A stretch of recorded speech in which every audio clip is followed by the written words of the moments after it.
jàmm mbokki internet Leuz Info TV comme niñ koy defee noonu la ñuy dikkee ànd ak yéen bu fekkee gan nga ci seen bi aboneel nga bës cloche notification bi waaye itam nga partagé ko ba ñeneen man ci daal di jot dañuy dikk ak yéen ci recours bi nga xamante ni kii di président de la république Bassirou Diomaye Faye daal dina koy amal saisir le conseil constitutionnel ci ab recours boo xamante ni mën nañ ko tuddee recours en inconstitutionnalité portant sur la procédure d'adoption de la loi de révision de la Constitution votée le 29 juin 2026 par l'Assemblée nationale déclarée urgente. La requête sera examinée par la haute juridiction dans les délais prévus par la loi organique.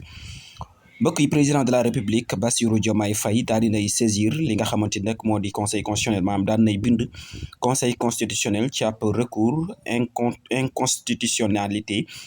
boo xamante nag mu nga porté ci la nga xamante ni moo di procédure bi soxal adoptation de la loi ñeel la révision de la constitution bi nga xamante nag daal nañ koy amal ñu voté ko niki le 29 juin bi ñu daal di génn foofa ci assemblée nationale ci teewaayu président bu assemblée nationale di Ousmane Sonko moom mi di président Diomaye nag la mu cee daal di déclaré mooy urgent bi nga xamante nag daal na ci am waral nag jamono ji nag mu daal di am ab requête boo xamante nag daañu ko examiner ñoom ñi di conseil constitutionnel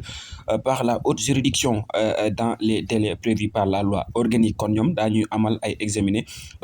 li nga xamante ni moo di mbir mi ca na mu gën a yaatoo soxal mbirum yoon ci ab délai boo xamante ni nag lii di loi organique bi daal leen koy permettre à ce que ñoom conseil constitutionnel ñu mën a sëgg ci bataaxal bi nga xamante ni kii di président de la république daal leen koy bind soxal mbirum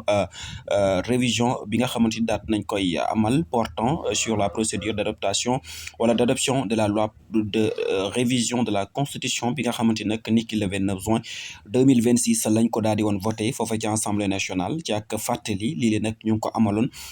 ci présence kii di ministre Moussa Sarr ministre garde des Sceaux moom mi nga xamante nag moo ñëwoon teewal fa gouvernement ba ngir di défendre amendement yi nga xamante ni kii di président Bassirou Diomaye Faye doon na ko dugal soxal président bu jiite parti wala coalition wala itam amendement boo xamante ni mu nga soxal déclaration de patrimoine bi nga xam ne dañ ko daal di bëgg a jële file ci fin mandat wu président waaye itam lu soxal dooleel lii di poste premier ministre bile itam mu nekk ay amendement yoo xamante ni moom président Bassirou Diomaye Faye daal di woon na koy dugal ba ñuy voté bile loi waral nag moom mi di Moussa Sarr di ministre garde des Sceaux taxawoon nag di ko layal lu ni mel li leen nag ñu daal di woon koy voté ni ki le 29 juin 2026 séance plénière bi nga xamante ni ki di président Ousmane Sonko moo ko doon présider ci proposition bi nga xamante ni ñenn ci majorité parlementaire bi ñoo ko dugaloon muy proposition de loi portant la révision de la constitution bi nga xamante ni dañ ko amal foofa ci assemblée nationale ni ki le 29 juin bi ñu daal di génn boobu ba léegi nag ñu doon xaar président daal di amal li nga xam moo di référendum ndax kii di Moussa Sarr ministre garde des Sceaux loolu la annoncé woon foofa ci assemblée nationale ndax président dafa daal di am ñaari voix bu ko neexee jël voix parlementaire bi daal di koy promulguer mu nekk en vigueur waaye itam bu ko neexee daal di jël voix référendum ginnaaw loolu nag ñu bari doon xaar mu jàpp datu référendum bi donte ni kii di Ousmane Sonko sax bi ñuy ni ki samedi bi ñuy lancé seen njaayum carte membre yi waxoon na ca ne voté référendum bi nga xamante ni kii di président wax na ko moom jàpp na ne lii lay tappale la du amal benn yoon référendum lu dul di yàggal mbir mi ak la ca daal di aju far ñu daal di gis président daal di bind conseil constitutionnel